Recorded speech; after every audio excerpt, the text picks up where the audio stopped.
அமாவாசைக்கு சுற்றி போடுறோம். பூசணிக்காய், தேங்காய், எலுமிச்சம்பழம் இதெல்லாம் சுற்றி போடுறோம். அப்போ பௌர்ணமிக்கு என்ன சார் பண்ணலாம்?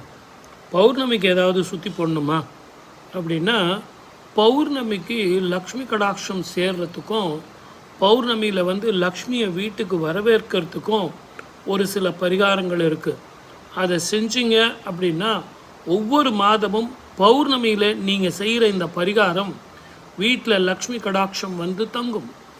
ஒரு சில பேருக்கு 1 லட்ச ரூபா வரும், திருப்பி 1 லட்ச ரூபா திருப்பி கொடுத்துருவாங்க, பணம் தங்கவே தங்காது.